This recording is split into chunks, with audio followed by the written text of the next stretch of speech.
생물은 살아있고 건강할 때 그 모습이 아름답죠. 교회는 유기적인 공동체입니다. 교회 중에는 병든 교회가 있고 그런가 하면은 건강한 교회가 있습니다. 또 살았다 하는 이름은 가졌으나 죽은 교회가 있고 죽은 것 같고 소멸된 것 같은 교회지만 실제로는 생생하게 살아있는 교회들도 있습니다. 아마 공산치하에 지하교회가 그렇지 않을까. 건물은 번듯하게 없고 구색은 갖추지 못했다 할지라도 정말 하나님의 사랑으로 충만하지 않을까 그런 생각을 해봅니다. 우리는 살아있는 교회, 특별히 건강한 교회가 되기를 원합니다. 본문 말씀을 통해서 건강한 교회는 어떤 교회인지 그 교회의 모습을 살펴보면서 함께 은혜를 받겠습니다. 건강한 교회의 모습은 어떠합니까? 첫째로 잘 모입니다. 오순절 성령 강림으로 신약의 교회는 탄생했습니다. 예루살렘 교회는 신약교회 성도들의 어머니 교회와 같았는데 초기에 예루살렘 교회는 폭발적으로 성장했습니다. 처음에는 120명 정도였는데 베드로의 오순절 설교 이후에 많은 사람들이 세례를 받고 그날의 신도의 수가 3,000이나 되었습니다. 오늘 우리가 읽은 본문은 그때 예루살렘 교회의 상황을 묘사한 것입니다. 그들은 사도의 가르침을 받아서 서로 교제하며 떡을 떼며 오로지 기도하기를 힘썼습니다. 46절에 보면 그들은 날마다 마음을 같이 해서 성전에 모이기를 힘썼다 하는 표현이 나옵니다. 그렇습니다. 교회는 모이는 것입니다. 물론 개인이나 가정에 대해서도 가정교회, 개인교회 그런 표현을 쓰기도 합니다만 그때에도 공동체를 전제로 합니다. 주기도문에 나오는 우리라는 말을 생각해 보십시오. 혼자서 주님이 가르쳐 주신 기도를 드릴 때에도 성도는 혼자 있는 것이 아니라 우리로 있는 것입니다. 어거스틴은 이런 말을 했습니다. 교회를 어머니로 모시지 않는 사람은 하나님을 아버지로 모시기 어렵다. 이 말은 신앙생활에서 교회의 중요성을 일깨워주는 말입니다. 지난 주보 속지에 나온 말인 것 같은데 그러나 필요해서 다시 한번 말씀드리면 어느 겨울날에 한 청년이 무디 목사님을 찾아왔습니다. 그 청년은 목사님 꼭 교회에 출석해야 합니까? 집에서 그냥 혼자 조용히 성경 보고 기도하면 안 될까요? 그렇게 물었습니다. 그러자 무디 목사님은 젊은 청년에게 마침 겨울철이라 한참 타오르고 있는 난로 속에서 석탄 한 개를 집게로 끄집어내서 흙바닥 위에 놓으라고 했습니다. 청년은 목사님 말대로 석탄 한 개를 꺼냈습니다. 벌겋게 타던 석탄은 처음에는 잘 타는 것 같았으나 시간이 지나자 점점 약해지면서 꺼지려고 했습니다. 무디 목사님은 청년에게 이제 이 석탄을 난로 속에 다시 넣으라고 했습니다. 꺼져가는 석탄은 난로에 들어가자 다시 벌겋게 달아올랐습니다. 청년은 무디 목사님이 자기에게 말씀해 주려는 것이 무엇인지 그 뜻을 깨닫고 돌아갔습니다. 그렇습니다. 아무리 믿음이 좋은 성도라고 해도 모이기에 힘쓰지 않으면 꺼져가는 석탄불과 똑같습니다. 교회도 기관도 가족도 모이기에 힘써야 합니다. 그리고 우리 그리스도인들은 직장을 선택하거나 배우자를 선택할 때 신앙생활을 우선적으로 고려해야 합니다. 아무리 내 적성에 맞고 연봉도 높고 여러 가지 조건이 좋다고 해도 신앙생활을 하기가 어렵다면 제고해 봐야 합니다. 그렇지 않으면 처음에는 좋은 것 같아도 나중에는 지치고 실망하고 후회하기 쉽기 때문입니다. 그러면 소방공무원이나 군인이나 응급실 의사처럼 공익과 연관된 일을 하는 사람은 어떻게 해야 합니까? 라는 질문을 할 수 있습니다. 다른 분들과 대체하는 것이 가능하다면 대체해서 평일에 열심히 일하고 주일에는 예외에 참석하면 좋겠죠. 대체하는 것이 불가능하다면 본인이 그 일을 해야 하죠. 그 또한 귀한 일이니까요. 그걸 하나는 옳고 다른 쪽은 잘못이라는 접근법보다는 다 중요한 일인데 장기적으로 볼 때 어느 쪽이 본인의 영혼에 유익한지 또 공동체에 유익이 될지를 비교 형량해보고 선택하는 것이 좋겠죠. 그런데 말입니다. 그런 일도 다시 말하면 부득이한 일도 자주 반복되면 곤란합니다. 그리고 아예 주일 성수 자체가 원천 봉쇄된 그런 것은 피해야 합니다. 요즘은 군대조차도 훈련기간 외에는 주 5일 근무하고 있지 않습니까? 그러니 판단하기 어려울 때는 하나님께 지혜를 구하시고 가장 복된 길로 하나님께서 인도해 주시기를 기도하시고 하나님의 인도하심을 받으시기를 바랍니다. 예수님 당시에 예수님이 사람들의 병을 고쳤을 때 안식일을 범했다고 생각하는 사람들이 있었습니다. 대놓고 예수님께는 그렇게는 말하지 못하고 대신 회중들에게 안식일 아닌 다른 날에 와서 병 고침을 받으라고 했습니다. 그때 예수님은 그들을 외식하는 자라고 하셨습니다. 너희들은 집에 소나 나귀가 구덩이에 빠졌으면 안식일이라도 건져내지 않느냐? 가축도 살려내는데 하물며 하나님의 자녀를 질병의 고통에서 건져내는 것인데 왜 트집을 잡느냐? 짐승 생명도 중요하지만 사람의 목숨은 더 중요하지 않느냐? 그런 의미였죠. 심지어는 이런 말씀도 하셨습니다. 안식일이 사람을 위해 있는 것이 아니고 사람이 안식을 위하여 있는 것이 아니다. 그러므로 인자는 안식일의 주인이다. 이렇게 말씀하셨습니다. 이것은 주일에도 적용할 수 있을 것 같습니다. 응급 상황에서 사람을 살리고 생명을 구원하는 일은 주일에도 할 수 있습니다. 그러나 보십시오. 일요일이나 공휴일에 병원들은 휴진합니다. 개인 병원은 문을 닫고 종합병원은 응급실만 여입니다. 그들이 다 예수 믿는 사람도 아닌데 왜 그럴까요? 안식일이나 주일은 하나님께서 사람을 위해서 만드신 제도입니다. 역사를 보면 어떤 사람들이 엿새 일하고 하루 쉬는 이 제도를 바꿔보려고 했으나 실패했습니다. 프랑스 혁명 시기에는 사람들이 이성을 신으로 섬기던 시대였습니다. 젊은 사람들이 이상적인 마라 스페르, 로비스페르, 단통 이런 분들이 20대인데 자기 이상을 가지고 한 나라를 세워보겠다고 여러 가지 제도를 시행하는 그런 분인데 그때는 이성을 신으로 섬기던 사람의 이성을 신으로 섬기던 시대였습니다. 그들은 엿새일하고 하루 쉬면 사람들에게 버거우니까 더 자주 쉬자고 했습니다. 그래서 예를 들면 사흘 일하고 하루 쉬는 식으로 제도를 바꾸었습니다. 그 결과는 어땠을까요? 일의 능률도 떨어지고 생산성도 떨어졌습니다. 그런가 하면 구소련 공산당 시절에는 많이 일하고 적게 쉬는 쪽으로 제도를 바꾸어 보았습니다. 예를 들면 열흘 일하고 하루 쉬는 것으로 말입니다. 그 결과는 어땠을까요? 공산당은 그 정책을 시행할 때 그렇게 하면 수확량이 많아지고 노동 생산성도 높아질 것을 기대했지만 결과는 반대였습니다. 사람들이 지치고 정신도 해이해져서 현장에서 사고가 속출하고 노동 생산성도 떨어졌습니다. 그래서 결국은 기존 방식대로 바꿀 수밖에 없었습니다. 그렇습니다. 안식일은 사람에게 부담을 주기 위해서 만든 제도가 아닙니다. 사람에게 복을 주고 쉼을 주기 위해서 하나님께서 만드신 제도적인 장치입니다. 주일도 그렇습니다. 부활하신 주님을 기려서 명칭은 주님의 날이지만 로드데이, 롤드데이이지만 실제로는 하나님께서 우리 주 예수 그리스도를 통해서 우리에게 은혜 베푸시는 날이죠. 이날에 하늘로서 새 양식이 내립니다. 우리는 예수님을 통해서 참된 쉼과 위로와 새 힘을 얻습니다. 우리의 기업은 하나님입니다. 그리고 하나님을 가까이 하는 것이 우리에게 복입니다. 이스라엘 자손이 광야 생활할 때 만나에 집중하고 그 음식, 그 물질, 그 재물에 집중하고 그것 모으기에 급급했던 사람들은 수치를 당했습니다. 왜냐하면 그것만 모아놓으면 안전할 줄 알았는데 하나님이 뭐라고 말씀하시는 나는 눈에 보이는 거, 손에 잡히는 거 이거 확보해 놓는 것이 중요하다. 그것만 모아놓으면 안전할 줄 알았는데 벌레가 생기고 냄새가 나서 음식물 쓰레기가 되어버렸습니다. 그런데 하나님께 집중하고 하나님의 말씀을 경청했던 사람들은 안식일에는 그대로 안 가도 돼. 그 전날 2배 준다.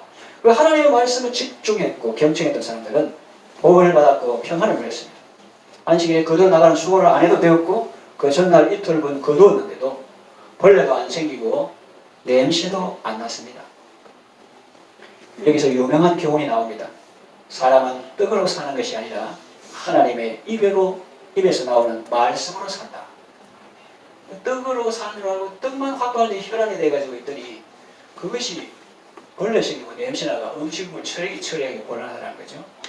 그런데 하나님 말씀 안에 있으니까 똑같은 떡인데 하나님 말씀 순종하니까 벌레도 안 생기고 냄새도 안 나고 그러니까 이 말씀이 물질, 재물 이런 것보다 우위에 있다. 이 말씀, 이 물질도 우리의 재물도 우리의 가진 것도 하나님의 말씀의 우산 아래에 있을 때 그것이 안전하고 유효하지. 하나님은 온데간데 그 눈에 보이는 거 손에 잡히는 거 그거 확보하려고 했던 사람은 오히려 수치를 당했다 하는 것이죠. 그런데 여러분 하나님을 가까이 함이 복이요. 이렇게 형제가 연합해서 함께 거하는 것이 선하고 아름다운 것인 줄 알고 예배하는 일, 교제하는 일에 더욱 힘쓰시기를 바랍니다. 둘째로 건강한 교회의 모습은 잘 흩어집니다. 오순절 성령 강림 후에 예루살렘 교회는 폭발적으로 성장했습니다. 처음에 120명에서 3,000이 되어졌습니다. 엄청나죠. 사도들로 인해서 마을에 기사와 표적이 많이 나타나고 성도들은 주 안에서 서로 사랑하며 하나님을 찬미하며 또 온 백성에게 칭송을 받았습니다. 그럴 때 주께서 구원받는 사람을 날마다 더하게 하셨습니다. 우리 교회는 일주일에 한 사람만 와도 얼마나 감사하고 좋습니까? 매주 한 사람 와도 1년에 52명. 그런데 이 교회는 주께서 구원받는 사람을 날마다 월, 화, 수, 목, 금, 토, 주 이렇게 날마다 더하게 하셨습니다. 그게 다가 아닙니다. 베로가 성전문에서 구별하는 지체장애인을 고쳐줬을 때 모든 백성은 크게 놀라며 솔로몬의 행각에 모였습니다. 그때 베드로가 그들에게 설교했고 말씀을 들은 자 중에 믿는 자가 많았는데 남자의 수가 약 5,000이나 되었습니다. 여성과 어린아이까지 합하면 그 수가 더 많았을 것이라고 짐작해 볼 수 있습니다. 이때 예루살렘 교회 성도 수는 아마 10,000명을 넘었을 것입니다. 왜? 120명 플러스 3,000 플러스 날마다 더하게 하시는 그 플러스 남자만 5,000명 이렇게 하니까 얼마나 많습니까? 그런데 그것이 다가 아니었습니다. 사도행전 6장 1장에 보면 그때 제자가 더 많아졌다는 말씀이 나옵니다. 그래서 사도들이 이중직 이런 걸 이제 더 이상 할 수 없게 됐으니까 7 일꾼을 택해서 집사로 세우고 사도들은 오로지 기도하는 일과 말씀 사역에 힘을 썼습니다. 그랬더니 하나님의 말씀은 점점 흥황해서 예루살렘에 있는 제자의 수가 더 많아지고 있죠. 허다한 제사장의 무리도 유대교의 어떤 핵심이라고 하시는 그런 제사장의 무리도 이 도의 유대교인들도 기독교인이 되었다 하는 것이죠. 그 당시 10,000명 이상의 성도는 결코 작은 수가 아닙니다. 그처럼 예루살렘 교회는 모이는 교회였고 많은 사람이 회집하는 교회였습니다. 그러면 그 추세는 계속 이어졌는가 하면 그렇지 않습니다. 사도행전 6장 8절부터 7장에 걸쳐서 스데반 집사님이 체포된 내용과 공회 앞에서 설교하는 내용이 나옵니다. 그리고 8장에는 사울이 교회를 박해하는 내용이 나옵니다. 8장 1절에 그날에 예루살렘에 있는 교회에 큰 박해가 있어 사도 외에는 다 유대와 사마리아 모든 땅으로 흩어지니라 그랬는데 이처럼 세계 각처로 흩어지게 되었습니다. 그 직접적인 원인은 물론 스데반의 죽음과 함께 일어난 박해의 바람 때문입니다. 그러나 그 배후에는 하나님의 역사도 있습니다. 예루살렘 교회는 날마다 모이기를 힘쓰는 교회였지만 그들은 흩어지지 않았습니다. 여기가 사울이 하면서 계속 그곳에 머물렀습니다. 그런데 박해의 바람이 불어오자 우리 동요처럼 민들 내 것이가 바람에 흩날리듯 박해 바람이 불어오자 예루살렘 교회 성도는 세계 각지로 흩어지게 되었습니다. 그래서 결과적으로는 더 많은 사람이 복음을 듣고 구원받게 되었습니다. 안티옥 교회가 탄생한 배경을 보면 거기에도 이름이 밝혀지지 않은 훌륭한 전도자가 있었음을 우리는 사도행전을 통해서 발견할 수 있습니다. 우리 교회는 예배와 모임을 소중하게 여깁니다. 그렇다고 너무 자주 모이지는 않습니다. 그렇게 하는 이유가 있습니다. 요즘 교회들에는 각종 모임들이 많습니다. 주일에는 물론이고 주중에도 거의 매일 모임이 있습니다. 물론 전체 교회로 보면 교회 마당을 매일 성도들이 왔다 갔다 하고 사무실이 분주하지만 성도 개인으로서는 그렇지 않을 수 있죠. 목장별로 하루만 모여도 오늘은 화평, 희락 뭐 이런 식으로 자기들 일주일에 몇 번 하는데 그러나 전체 교회적으로 보면은 매일 교회에 사람들이 모이는 것처럼 보입니다. 그리고 규모가 큰 교회는 또 소그룹들이 활성화해야 될 필요도 있습니다. 그래서 그 모이는 그 자체가 나쁜 건 아니죠. 그런데 그 필요성을 부인하는 건 아닌데 그런데 모이는 것은 좋으나 너무 자주 모이다 보면은 모이는데 힘을 다 빼고 정작 삶의 예배를 드려야 할 각자 삶의 자리에서는 자기 맡은 일을 소홀히 할 우려가 있습니다. 그래서 우리 교회는 주일 예배와 목장 모임과 공적 기도회 외에는 별도로 모임을 갖지 않고 있습니다. 그 이유는 가정과 일터에서 각자 맡은 일을 잘 수행하도록 하기 위해서입니다. 요즘 직장 생활하기 얼마나 어렵습니까? 또 가정에서 전업주부로 섬기는 것도 얼마나 힘이 듭니까? 게다가 요양보호사나 간병인으로 섬기려면 얼마나 힘이 됩니까? 그래서 성도들이 현장에서 유능하고 또 승리하는 그리스도인의 삶을 살 수 있도록 기도하고 배려하는 차원에서 그렇게 하는 것입니다. 만일 교회는 매일 열심히 모이는데 집안 일을 소홀히 한다거나 직장에서 맡은 일을 소홀히 해서 다른 사람의 손가락질을 받는다면 어떻게 되겠습니까? 예수님은 우리를 가르쳐서 너희들은 소금 창고에 쌓여있는 소금이라 하지 않으시고 너희는 세상의 소금이라 하셨습니다. 그리고 세상의 빛이라고 하셨습니다. 촛불처럼 세워진 자리에서 자기를 태우고 희생해서 세상을 밝게 하고 소금처럼 음식에 녹아 들어가서 음식을 마시게 합니다. 이처럼 흩어진 교회는 세상을 밝게 하고 살만 나게 합니다. 세 번째, 건강한 교회 모습은 유기적으로 역동합니다. 교회가 모이기만 힘쓰고 흩어지지 않으면 세상을 변화시킬 수 없습니다. 그렇다고 모이기를 폐하고 모이기에 힘쓰지 않는 것도 문제입니다. 히브리서 10장 24절에서 25절 보면 서로 돌아봐 사랑과 선행을 격려하며 모이기를 폐하는 어떤 사람들의 습관과 같이 하지 말고 오직 권하여 그날이 가까움을 볼수록 더욱 그리하자 했습니다. 그러니까 교회는 모이는 것과 흩어지는 것을 잘 해야 합니다.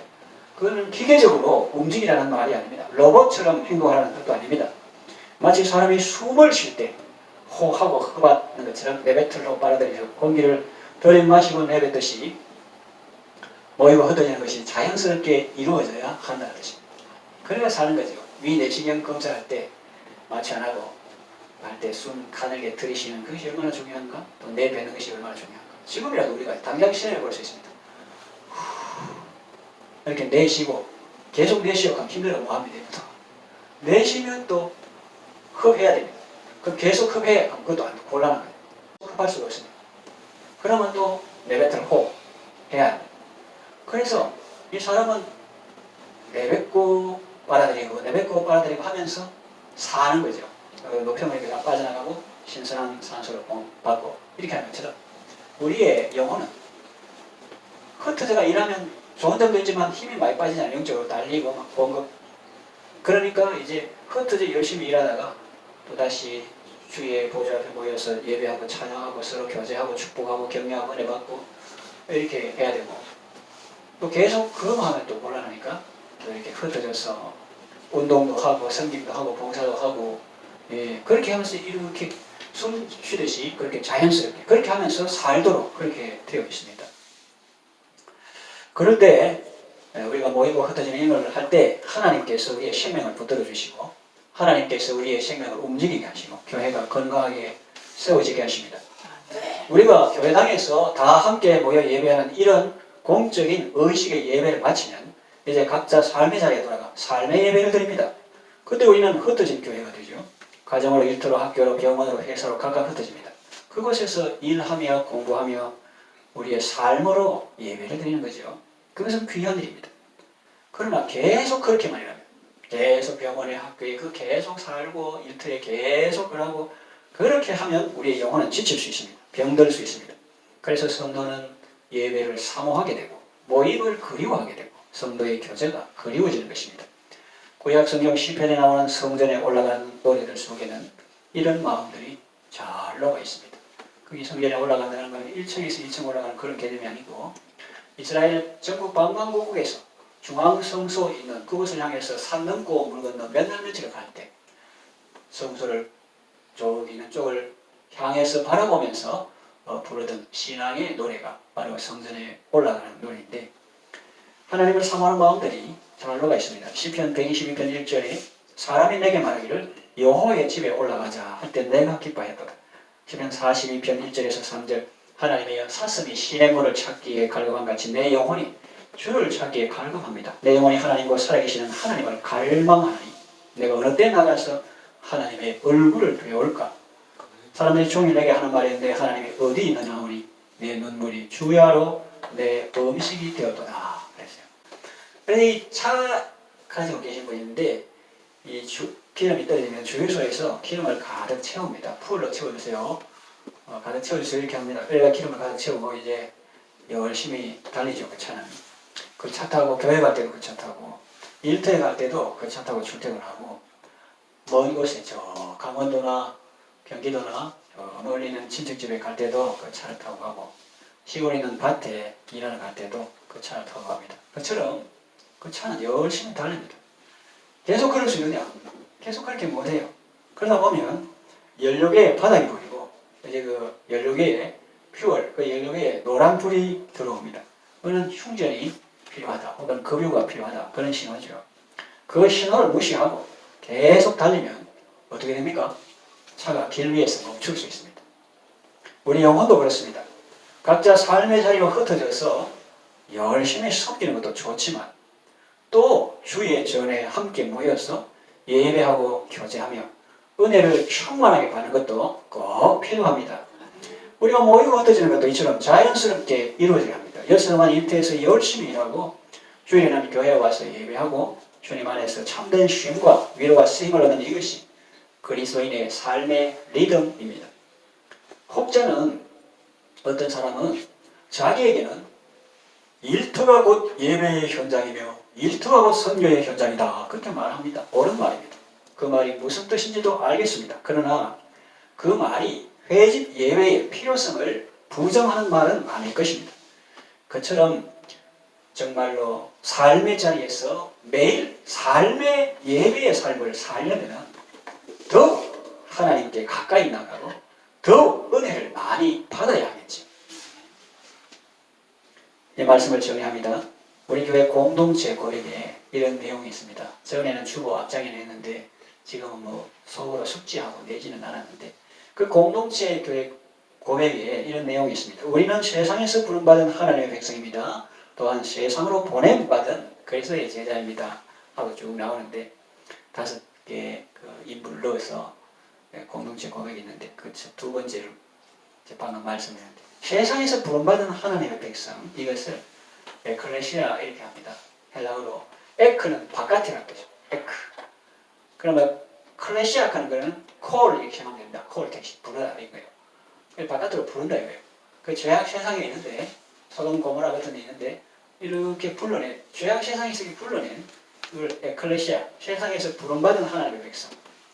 이스라엘 백성도 애국 같은 세상 같은 데 있는데 이렇게 불러가지고 가나안으로 이런 것처럼 하나님께서 우리도 이 마귀와 죄와 사망의 권세에서 이렇게 불러가지고 천국으로 인도하는. 그래서 에크, 콜 이렇게 바깥으로 불렀다. 이걸 에클레시아라고 합니다. 그리고 또한 세상으로 보냄받은 그리스도의 제자 이것을 디아스포라라고 합니다.